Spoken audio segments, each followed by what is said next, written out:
मार्गदर्शन करण्यासाठी माननीय श्री प्रवीण दीक्षित साहेब, माजी पोलीस महासंचालक महाराष्ट्र राज्य हे आज उपस्थित आहेत. ते आपल्या सर्व विद्यार्थी आणि संस्थांना आज मार्गदर्शन करणार आहेत. सर्वप्रथम मी आज आपल्या या ट्रेनिंग प्रोग्राम मध्ये सरांचं स्वागत करतो. सर, कौशल्य विकास, रोजगार, उद्योजकता व नाविन्यता विभागामार्फत आपलं सहर्ष स्वागत आहे.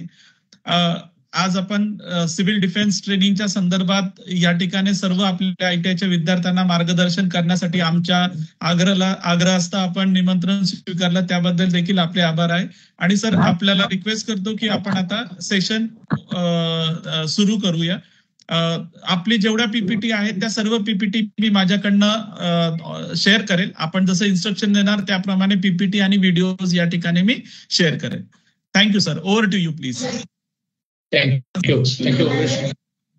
सर, फक्त एक की सेशनच्या दरम्यान समजा मी बाकीच्यांना म्यूट करताना जर म्यूट झालं तर प्लीज आपण अनम्यूट करावं. आपल्या बरोबर जे आमचे कोऑर्डिनेटेड आहे सोळंके सर, त्यांनी पण एक लक्ष द्या की खालच्या बाजूला एक म्यूट अनम्यूटचा टॅब असतो. तर जसं अनम्यूट झालं तर प्लीज जर म्यूट झालं तर प्लीज अनम्यूट करून आपण सेशन कंटिन्यू करू शकता सर. Thank you sir. हो. नमस्कार. मी बोलायला ऐकू येते का? Yes sir, loud and clear. Maharashtra राज्य औद्योगिक प्रशिक्षण आणि कौशल्य विकास उद्योजक विभाग आणि नाविन्य प्रोग्राम कंडक्ट करणाऱ्या आपल्या सर्वांचं मी सुरुवातीलाच अभिनंदन करतो. आपण सर्व तरुण मित्रांनी आपखुशीने या कौशल्य विकास या विभागामध्ये यायचं ठरवलेलं आहे. त्याबद्दल आपल्या सर्वांचेही मी मनपूर्वक अभिनंदन करतो. आपल्याला कल्पना आहे की 2047 या सालापर्यंत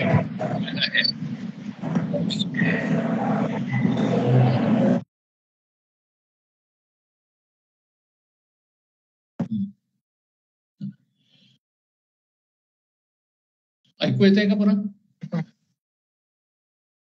आवाज येतोय? आवाज येतोय का? येस सर, आवाज येतोय सर. ठीक आहे. मी जरा मध्ये मध्ये विचारतो एवढ्यासाठीच की जर अनम्यूट झालं किंवा म्यूट झाला असेल तर नंतर घोटाळा नको, म्हणून मी फक्त मध्ये मध्ये जरा विचारायचा प्रयत्न करतोय. आपल्याला कल्पना आहे की 2047 सालापर्यंत भारताला एक पूर्ण विकसित असं जर आपल्याला राष्ट्र बनवायचं असेल तर त्या बनवण्यामध्ये आपल्या सगळ्यांचं अत्यंत महत्वाचं असं योगदान होणार आहे. आपण सगळे या 2047 सालच्या जो विकसित भारत बनवायचा आहे त्याच्यामध्ये कौशल्य असणारे असे शिल्पकार, विश्वकर्मी त्यामुळे आपल्या प्रत्येकाचं संरक्षण हे अत्यंत महत्वाचं आहे.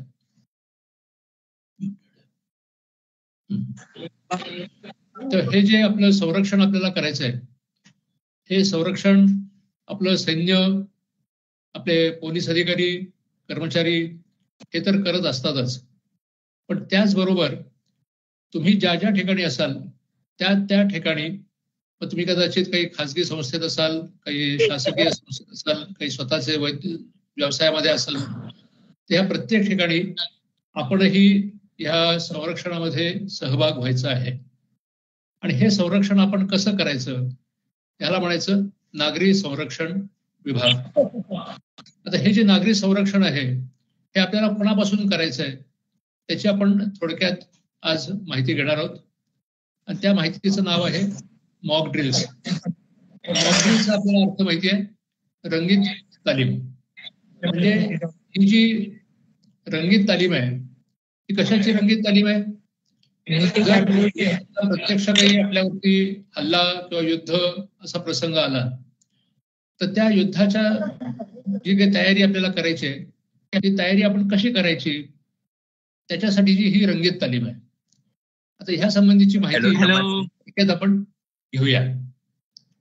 आता ही जी मॉक ड्रिल आहे किंवा ही जी रंगीत तालीम आहे ती कशासाठी करायची वेळ आली आपल्याला?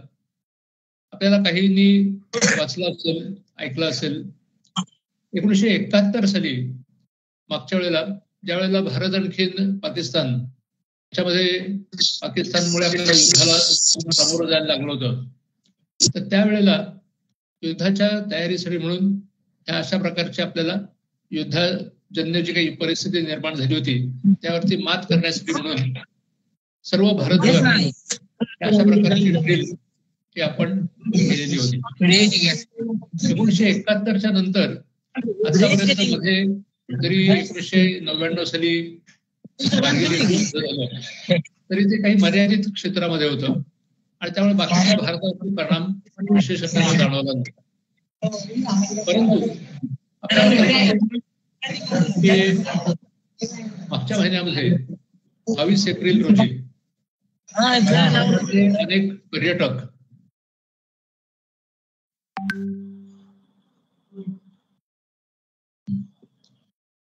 म्हणून पहलगाम या निसर्गरम्य ठिकाणी गेलेले होते. आणि ते गेलेले असताना त्या ठिकाणी काही हे ज्याला TRF म्हणतात किंवा रेझिस्टन्स फोर्स म्हणून एक लष्कर ए तैयबाचा दहशतवादी गट आहे. तर त्या दहशतवादी गटाने येऊन तिथे जे पर्यटक होते भारतातून गेलेले वेगवेगळ्या ठिकाणचे त्यातल्या सगळ्या पुरुषांना आयडेंटिफाय करून तुम्ही कोण आहात, काय आहात ते विचारून त्यांच्या डोक्यामध्ये गोळ्या घातल्या आणि अत्यंत भ्याडपणे, अत्यंत निर्घृणपणे जवळजवळ 25 अशा निरपराधी लोकांना ठार मारलं. त्याच्यात एक अजून नेपाळचे पण होते. असे एकूण 26 लोक त्या ठिकाणी ठार मारण्यात आले. तर हे मारल्यानंतर संबंध भारतभर एक त्याला प्रखर अशा प्रकारचा रोष आपल्याला सगळीकडे दिसून आला आणि त्या रोषामुळे शासनाने असा निर्णय घेतला की ह्याला आपण प्रत्युत्तर द्यायलाच पाहिजे. आणि त्यामुळे जे पाकिस्तानमध्ये किंवा पाकिस्तान ऑक्युपाईड काश्मीर आहे याच्यामध्ये जे दहशतवादी त्या ठिकाणी प्रशिक्षण घेत होते, त्या ठिकाणी शस्त्रास्त्र शिकत होते, त्या ठिकाणी भारतावरती किंवा काश्मीरमध्ये कशा प्रकारे लोकांना ठार मारायचं याचा डावपेच रंगवत होते, अशी 9 ठिकाणं आयडेंटिफाय करून ती 7 मे रोजी एक परवा किंवा काल रात्री भारताने त्याकडली काही क्षेपणास्त्र त्या ठिकाणी पाठवली आणि पाकिस्तानला त्यांना वारंवार सांगून देखील दहशतवाद्यांवरती कारवाई करा, पण ती कारवाई करायच्या ऐवजी पाकिस्ताननी भारतावरतीच उलट आरोप केले आणि त्यामुळे याला प्रत्युत्तर देण्यासाठी म्हणून आपण क्षेपणास्त्र पाठवली आणि त्या क्षेपणास्त्रांनी त्या 9 ठिकाणी असलेला जो दहशतवादी जे काही त्यांचे अड्डे होते ते पूर्णपणे नष्ट करण्याचा प्रयत्न केलेला आहे. त्यामध्ये मोठ्या प्रमाणात आपल्याला यश आलेलं आहे आणि हा जो हल्ला आपण केलेला आहे, नेक्स्ट स्लाइड घ्या ती, धन्यवाद.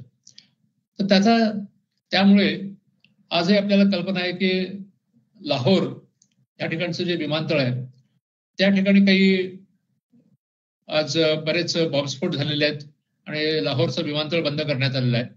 अर्थात त्याच्यामध्ये भारताचा हात नाहीये, परंतु जे पाकिस्तानमधले काही दहशतवादी किंवा त्यांच्याकडले काही जे विभाजनवादी असे काही लोक आहेत त्यांनी कदाचित तो हल्ला केलेला असेल. पण त्याच्यामुळे याचा वचपा काढण्यासाठी म्हणून भारताने आमच्यावरती हल्ला का केला, तर अशा प्रकारची एक विचारसरणी ही पाकिस्तानमध्ये आहे आणि त्या विचारसरणीमुळे पाकिस्ताननी आपल्यावरतीही क्षेपणास्त्रांनी हल्ला करायची किंवा ड्रोन्स पाठवायची किंवा आपली जी लाईन ऑफ कंट्रोल म्हणतात किंवा इंटरनॅशनल बॉर्डर आहे ह्या ठिकाणी मोठ्या प्रमाणात दारुगोळा वापरून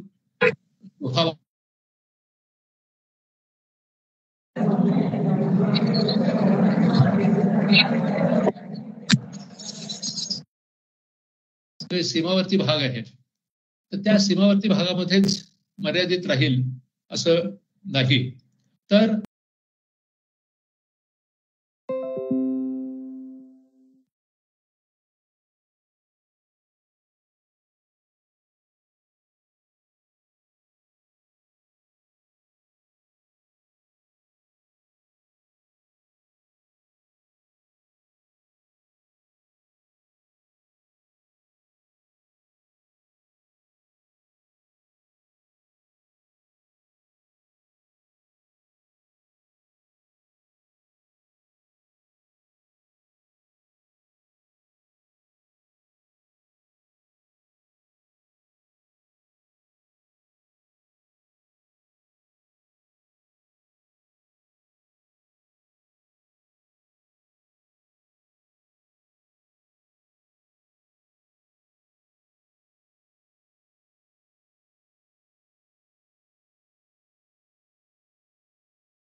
हॉटलाईन किंवा रेडिओ कम्युनिकेशन लिंक आहे ती व्यवस्थित काम करते का, रूम उभारलेले असतात किंवा शॅडो कंट्रोल रूम्स उभारलेले असतात, अशी जी नियंत्रण कक्ष आहेत त्यांचं काम हे व्यवस्थित चालतंय का, ते व्यवस्थित काम करतायत का, किंवा हवाई हल्ल्याच्या प्रसंगी नागरी संरक्षणासाठी नागरिक, विद्यार्थी, त्याच्यामध्ये एनसीसीचे विद्यार्थी आहेत, एनएसएसचे विद्यार्थी आहेत, त्यांनी वेगवेगळ्या ज्या काही गोष्टी करायच्या आहेत त्या गोष्टींचं प्रशिक्षण त्यांना वेळोवेळी दिलेलं असतं, तर त्या प्रशिक्षणाप्रमाणे ते बरोबर काम करतायत का. सगळ्यात महत्वाचं म्हणजे ज्या वेळेला हे हवाई हल्ले होतात ते साधारणतः रात्रीच्या सुमारास केले जातात, ज्यामुळे ती विमानं डिटेक्ट होणार नाहीत. तर ती जी विमानं येतात ती विमानं आपल्या जो संवेदनशील असा भाग आहे तो त्यांना दिसू नये यासाठी त्या ठिकाणी पूर्ण अंधार करायची एक पद्धत असते, त्याला आपण काय म्हणतो, ब्लॅकआउट करणं. हा जो ब्लॅकआउट करण्यासंबंधीचे जे काही उपाय आहेत ते सगळ्या लोकांना समजावून सांगणे, जी आपली संरक्षित अशी ठिकाणं आहेत म्हणजे ज्याला आपण काही व्हायटल इन्स्टॉलेशन्स म्हणतो, की आपले धरणं असतील, काही विजेचे उपकरणं किंवा वीज निर्माण करण्याची ठिकाणं असतील, अशा ज्याला आपण संरक्षित ठिकाणं म्हणतो, तर त्यांना कॅमोफ्लाज करणे. कॅमोफ्लाज म्हणजे काय, त्याला अशा प्रकारे झाकायचं की जे बाहेरून ओळखता येणार. आवाज क्लिअर नाही येत सर, आवाज क्लिअर नाही. आवाज क्लिअर नाहीये का सर? आवाज सर आवाज क्लिअर येतोय, बाकीच्यांनी म्यूट करा प्लीज, आणि मध्ये बोलू नका प्लीज. तर आपण कंटिन्यू करा please, continue. Hello, I love you. DCP ji Pakistan उड़ाना है अपन.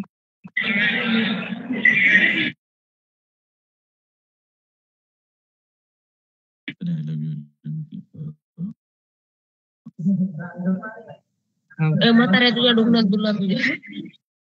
I love you too. सगळ्यांनी बाकीच्यांनी म्यूट करा, मध्ये मध्ये बोलू नका, आणि ऐकू येत नसेल तुमच्या प्राचार्यांना सांगा, ते ताबडतोब व्यवस्था करून देतील. नागरिक संरक्षण सेवा आहे, करणारे अधिकारी असतात, ते काम बरोबर करतायत का. जर अचानक या बॉम्बस्फोटामुळे आग लागली तर त्या आग प्रतिबंधक कारवाई करायची.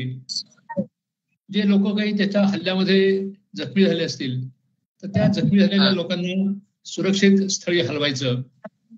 जे आपली वाहनं असतील ती वाहनं जिथे ठरलेली असते त्या आगारामध्ये तिथली व्यवस्था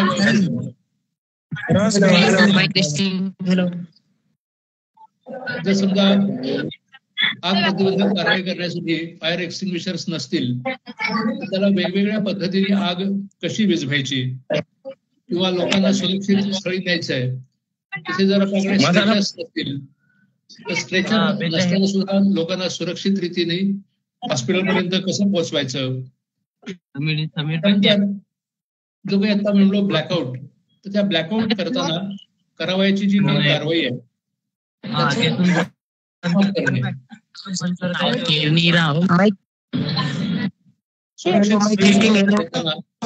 अडचणी आल्या असतील तर त्यांचा आढावा घेणे, ही सगळी ह्या रंगीत तालमीची उद्दिष्ट आहे. आता ह्या किंवा ही जी काही आपल्यावर जे आपण निराकरण करण्यासाठी म्हणून मॅनेजमेंट अथॉरिटी म्हणून असतात. त्या नॅशनल डिझास्टर मॅनेजमेंट अथॉरिटीनी या संबंधी 2 व्हिडिओज बनवलेले आहेत.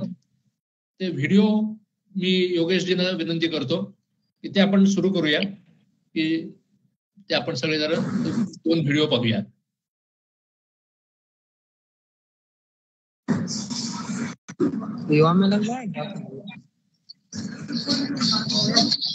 आलाय ना, बदनाम करून टाकतो.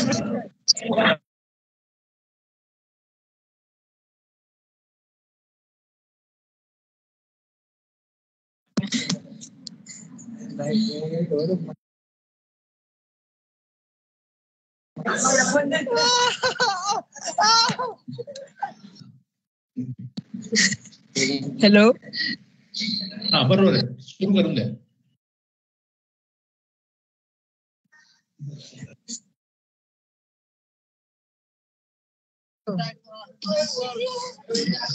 अरे पण निघा ना. युट्यूब लाईव्हला प्रॉब्लेम चालू आहे. हॅलो हॅलो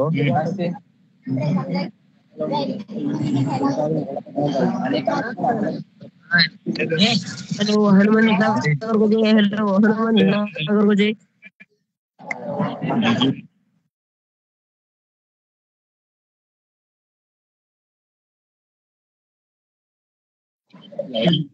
प्रतीकची बोली आहे का सर? होम जोडला नाही. Hello खत्रेची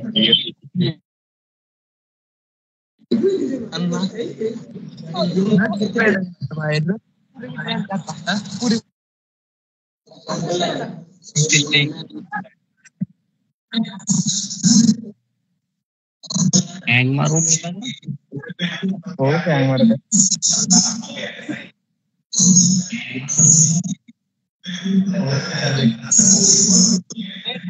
hello mike testing.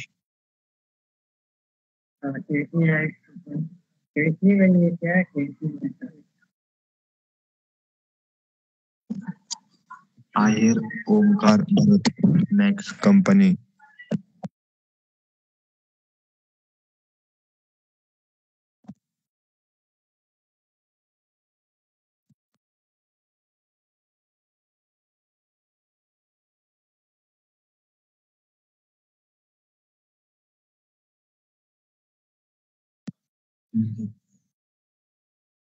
Hello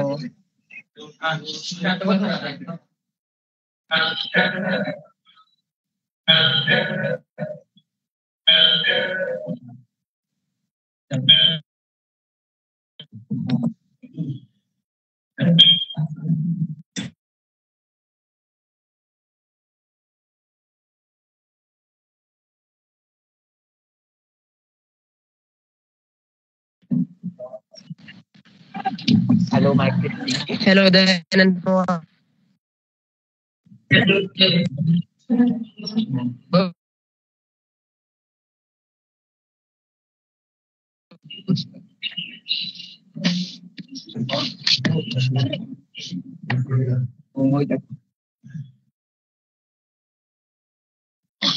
sir you may continue please. Okay. आता आपण पाहिलं की ह्या ज्या दोन्ही व्हिडिओ आहेत ते नॅशनल डिझास्टर मॅनेजमेंट ऑथॉरिटी यांनी मुद्दाम बनवून सगळ्या भारतभर ते प्रसृत केलेले आहेत. त्याच्यामध्ये ज्या महत्वाच्या गोष्टी आहेत त्या त्यांनी दाखवलेल्या आहेत. त्याच्यात काय काय महत्वाच्या गोष्टी त्यांनी सांगितल्या आहेत की ज्या वेळेला अशा प्रकारची आपण मॉक ड्रिल घेतो तर ती मॉक ड्रिल घेत असताना आपण काय काय त्याच्यासाठी काळजी घेण्याची गरज आहे ते एकदा पुन्हा आपण सगळे पुन्हा एकदा त्याचा आढावा घेऊया. जसं प्रत्येक नागरिकांनी आपल्या घरामध्ये वैद्यकीय किट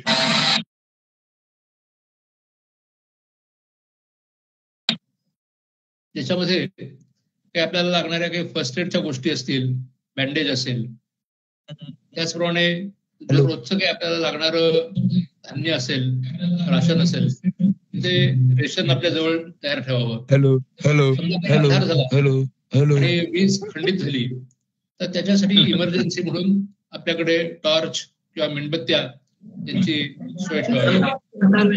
शक्य आहे की काही वेळेला विजेच्या तारा याच्यामध्ये तुटतात किंवा वीज खंडित होते आणि त्यामुळे जे आपलं मोबाईल किंवा डिजिटल हे काही नेटवर्क आहे तर ते नेटवर्क आपलं त्यावेळेला अयशस्वी होण्याची शक्यता असते.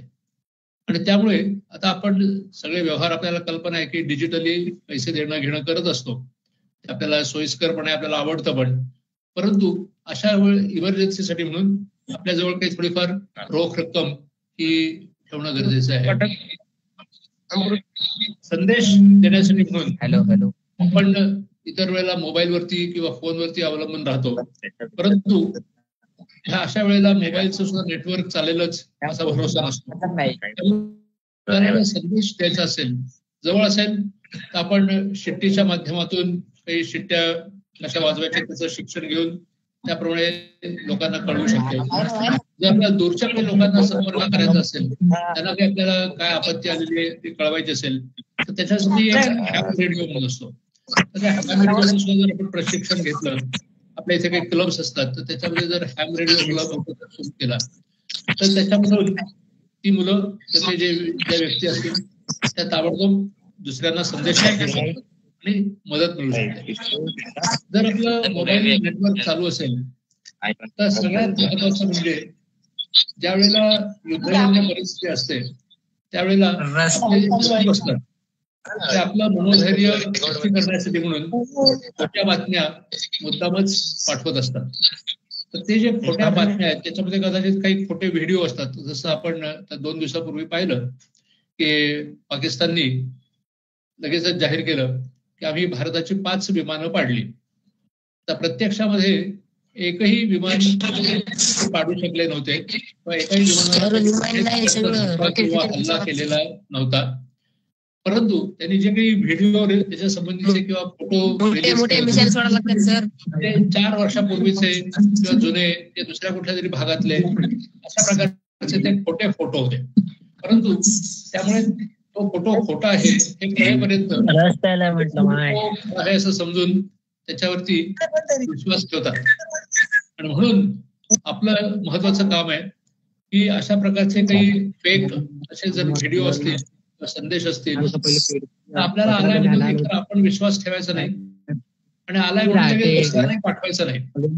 आपल्याकडून त्याला अजून आपण योगदान द्यायचं नाहीये की व्हिडिओज आपण इतरांना पाठवले. अशा प्रकारे तुम्ही त्या होऊ देऊ नका.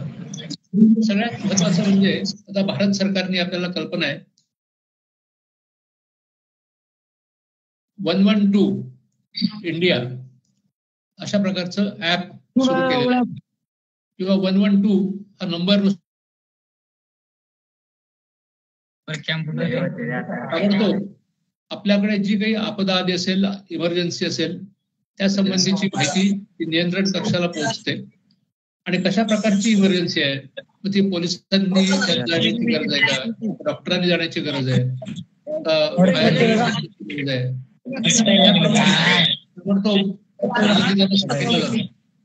त्यामुळे इंडिया ऍप जे आहे ते आपल्यापैकी प्रत्येकाने आपल्या फोनमध्ये डाउनलोड करून घ्यावं. मी जर अशी काही विनंती करेन की आपले जे सर्व प्रशिक्षक आहेत, प्राचार्य आहेत, त्यांनी खात्री करावी की आपल्याकडे असलेल्या प्रत्येक विद्यार्थ्यांना त्यांनी त्यांच्या फोनमध्ये हे 112 इंडिया ऍप हे वापरायला सुरुवात करावी. आता त्यावेळेला हवाई हल्ला होणार असतो त्यावेळेला महत्वाची गोष्ट म्हणजे एक सायरन वाजवला जातो. आता तुमच्या जिथे तुम्ही राहता त्या प्रत्येक ठिकाणी कदाचित सायरन असेल, कदाचित नसेल. तर सायरन नसेल तर त्या ठिकाणी तुमच्याजवळ असलेले काही भोंगा असेल किंवा घंटा असेल त्यांचा तुम्ही वापर करू शकता. ज्या ठिकाणी सायरन आहे त्या ठिकाणी काही प्रश्न नाही. आता ज्यावेळेला हवाई हल्ला होतो त्यावेळेला हे सायरन वाजवून सामान्य जनतेला सतर्क केलं जातं. आता हे कसे वाजतात सायरन, आपल्याला कल्पना आहे की ज्यावेळेला अशी एक मेसेज येतो की आता हवाई हल्ला होण्याची शक्यता आहे, आपल्याला रडारवरनं किंवा काही दुसऱ्या माध्यमातून पत्ता लागतो की हवाई हल्ला होण्याची शक्यता आहे, तर त्यावेळेला एक सगळ्यांना वॉर्निंगचा पहिल्यांदा सायरन वाजतो. तो सायरन वाजला याचा अर्थ आपण ताबडतोब सुरक्षित जी काही ठिकाणं असतील, आपण सगळ्या इमारतीत असलो, आपल्या मध्ये किंवा सुरक्षित जागा असेल त्या ठिकाणी पोहोचता. दुसरा सायरन आहे, दुसरा सायरन वाजला आता हल्ला चालू झालेला आहे, आपल्यावरती हवाई हल्ला होतोय, विमानं आलेली आहेत, बॉम्बस्फोट होत आहेत. त्यामुळे आपण असाल तिथे पूर्णपणे स्तब्ध राहणं, आपले लाईट्स पूर्ण ऑफ करणं, आपला उजेड कुठल्याही प्रकारे घरातून बाहेर जाणार नाही, आपल्याजवळ काही वाहनं असतील तर वाहनांचा उजेड किंवा लाईट्स पूर्णपणे बंद केले जातील. अशा प्रकारे राहायचंय, काय होतंय लक्ष द्यायचंय. तिसरा जो, कारण ही जी विमानं आहेत ते काय तिथे थांबणार नाहीयेत, ते हल्ला करतात आणि लगेचच परत जातात. तर ती परत गेली की तिसरा जो सायरन आहे तो वाजणार आहे. तिसरा जो आहे ऑल क्लिअर. तर हा अशा प्रकारचा ऑल क्लिअरचा सायरन झाल्यानंतर आपल्याला त्यांचे जे आवाज आहेत तेही कल्पना आहे की जो दुसरा सायरन वाजतो तो असा वर खाली अशा प्रकारचा सायरन वाजतो. तिसरा जो आहे तो असा ओळीने एकाच लेव्हलचा असा वाजला जातो. आता हा तिसरा सायरन वाजला की जे काही समजा लोक जखमी झालेले असतील तर त्या जखमी लोकांना ताबडतोब रुग्णालयामध्ये पोहोचवायचं आहे. आग लागली असेल, आग विझवायची आहे. आग कशी विझवायची त्याचे सुद्धा वेगवेगळे प्रकार असतात की जसं नॉर्मल कंबस्टिबल ज्याला म्हणतात तशा प्रकारची आग आहे किंवा केमिकल्स असतात त्याच्यामुळे होणारी आग आहे. वेगवेगळ्या प्रकारच्या आगी असतात. तर त्या आगींना फायर एक्सटिंग्विशर शिवाय देखील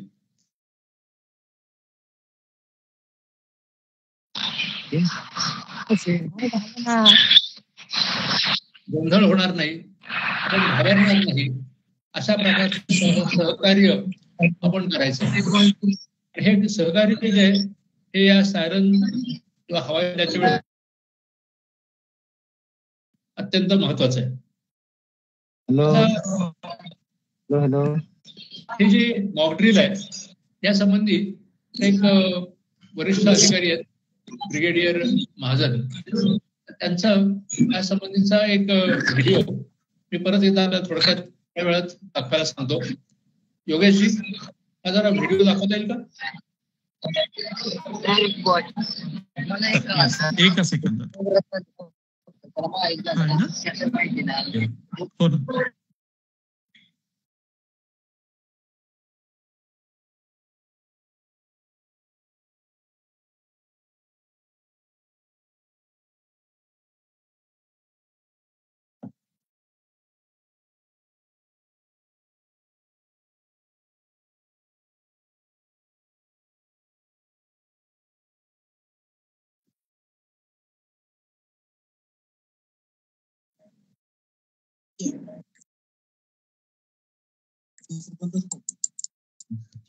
आवाज येतोय आपल्याला?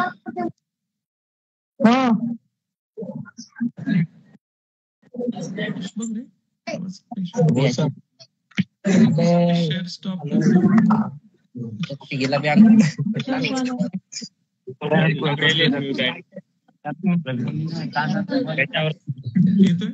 हॅलो. सर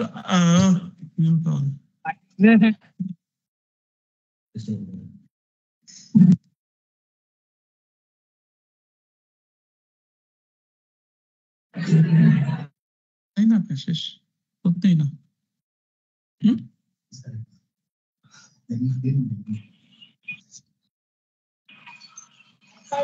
तर मीटिंग मध्ये कोणीतरी मला काहीतरी प्रॉब्लेम आज क्रिएट होतोय, मुलं काहीतरी इश्यू करतायत आमचे क्लिअर.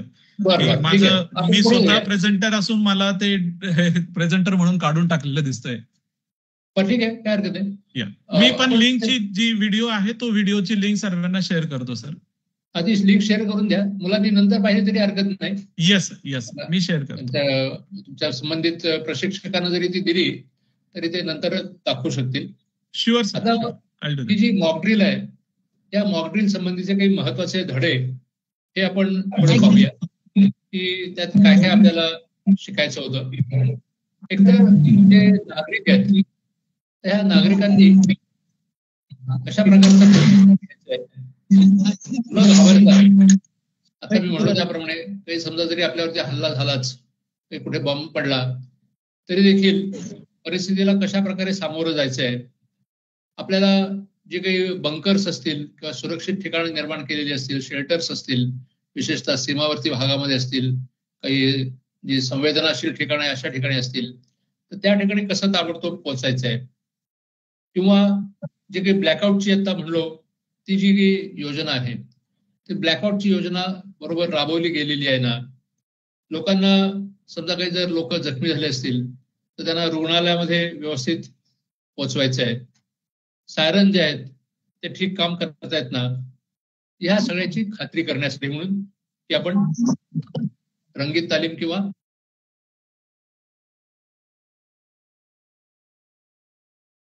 आपण टीम वर्क म्हणतो, तर अशा प्रकारचं टीम वर्क. आता हे टीम वर्क कोणाकोणाचं आहे? तर जसं प्रशासन आहे, स्वयंसेवक आहेत, ते ज्याला व्हॉलंटियर एजन्सीज म्हणतात, जनता आहे, सामान्य पब्लिक आहे, यांच्यामध्ये कोऑर्डिनेशनचं म्हणजे समन्वयाचं काम आपल्याला करायचं आहे की ज्यामुळे ज्या वेळेला प्रत्यक्ष धोका असेल त्या धोक्याच्या वेळेला सुद्धा सर्वजण व्यवस्थित एकत्र काम करतायत ना. महत्वाची वेगळी गोष्ट म्हणजे जर काय समजा आपण हे मॉक ड्रिल करत असताना काही जर चुका झाल्या असतील तर त्या चुका दुरुस्त करणे. आणि काय जशा चुका होऊ शकतात, जसं तर सायरन ऐकून न येणे किंवा न वाजणे, बऱ्याच वेळेला लोक कुठल्या तरी चुकीच्या ठिकाणीच पोहोचणं, त्या चुका दुरुस्त करण्यात आणि लोकांना व्यवस्थित समजावून सांगायचं. दुसरी महत्वाची गोष्ट म्हणजे लोकांच्या मध्ये जागरूकता वाढवणे. आणि युद्धामध्ये केवळ सैन्यच नव्हे तर नागरिक सुद्धा, म्हणून आपला जो काही सहभाग आहे तो सहभाग वाढवायचा आहे आणि आपल्याला हे करत असताना काय काय काळजी घ्यायची आहे. आता सगळ्यात महत्वाचं म्हणजे मगाशी सांगितलं त्याप्रमाणे आपल्याकडे ज्या बातम्या येत आहेत त्या बातम्या ह्या खऱ्या आहेत किंवा नाहीत हे जर आपल्याला तपासायचं असेल तर त्याला सगळ्यात उत्तम उपाय म्हणजे रेडिओ आहे, आकाशवाणी आहे, दूरदर्शन आहे, ह्यावरच्या ज्या बातम्या आहेत त्या आपण वारंवार ऐकायला किंवा पाहायला पाहिजेत. तर तुम्ही म्हणाल की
बातम्या ऐकतात, तर त्यामुळे हे जे रेडिओ दूरदर्शनच्या बातम्यांसाठी म्हणून न्यूज ऑन AIR हे ऍप प्रत्येकाने डाउनलोड करा.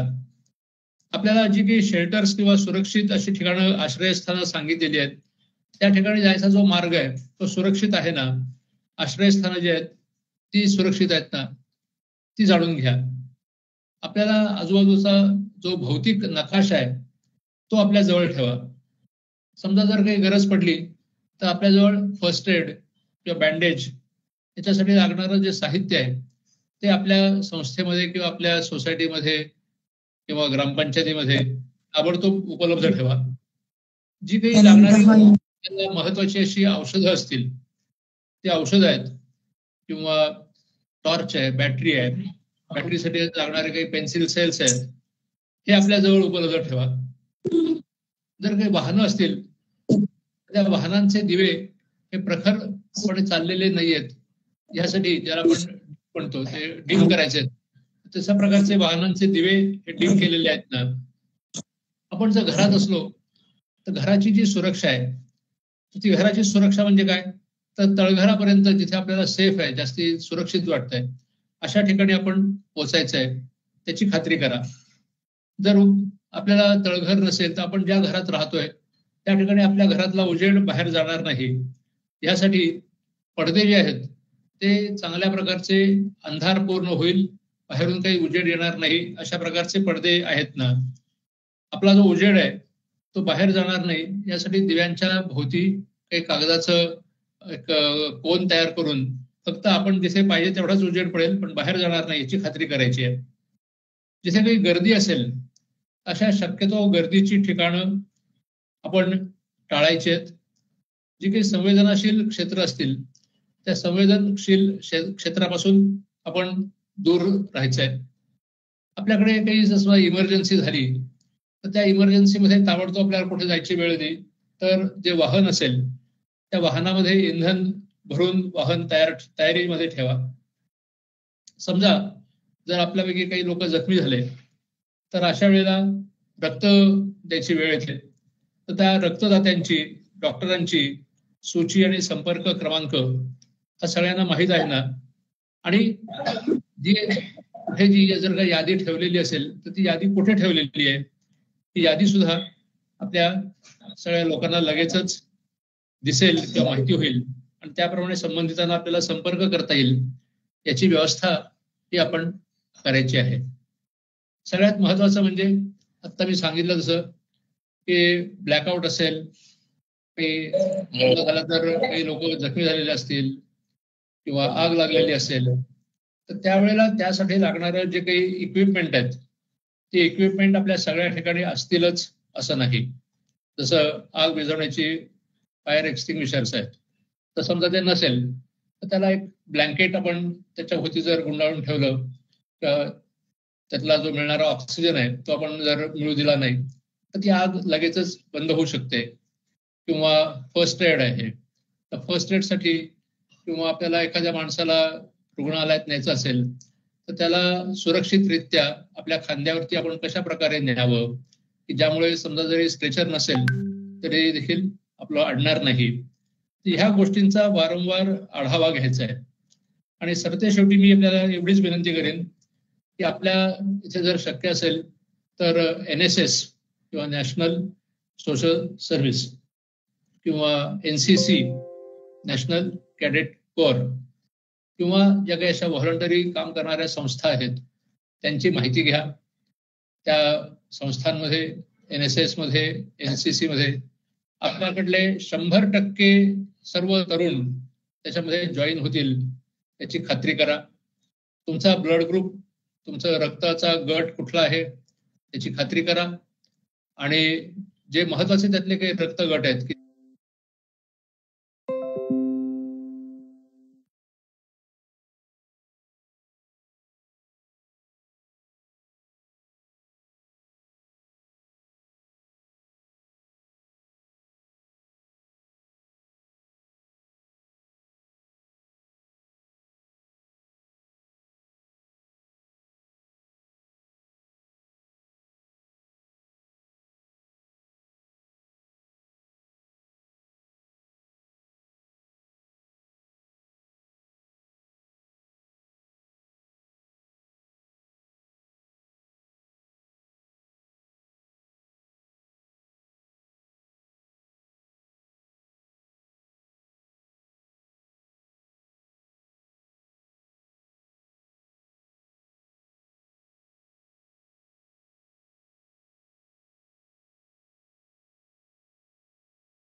आपत्कालीन परिस्थिती आपल्या नागरिकांवर आणि आपल्या देशावर ओढवणार नाही, परंतु आपण जसं म्हणतो की we should hope for the best but be prepare for the worst, त्या माध्यमातून आपण अशा आपत्कालीन परिस्थितीला देखील सामना करण्यासाठी आपल्या सर्व निदेशक, आपले सर्व प्रशिक्षणार्थी हे सर्व तयार राहतील. आणि आज त्यांना जी माहिती मिळाली आहे निश्चितच त्याचा उपयोग त्यांना होईल. माझ्या सर्व संस्थांना, प्रमुखांना आणि माझ्या प्रशिक्षणार्थ्यांना देखील मी असं आवाहन करतो की मी आपल्या जे वेगवेगळ्या माध्यमातून कम्युनिकेशन आहेत, ईमेल असतील किंवा आपले व्हॉट्सअप ग्रुप असतील किंवा आपले SMS सिस्टम असेल, याच्या माध्यमातून आज आपण जे सादरीकरण केलेलं आहे PPTचं आणि जे 3 व्हिडिओज आपण आपल्या विद्यार्थ्यांना दाखवणार होतो त्यातले 2 आपण व्हिडिओ दाखवले, एक YouTube वरची लिंक आहे तो व्हिडिओ, हे सर्व कम्युनिकेशन मी आपल्या विद्यार्थ्यांपर्यंत आणि संस्थांपर्यंत आज पोहोचवण्याची व्यवस्था करतो. सर, आपण एकदम शॉर्ट नोटीसवर आज इथं आमच्या विद्यार्थ्यांना मार्गदर्शन दिलं त्याच्याबद्दल मी आपला खूप खूप आभारी आहे आणि आपली अनुमतीने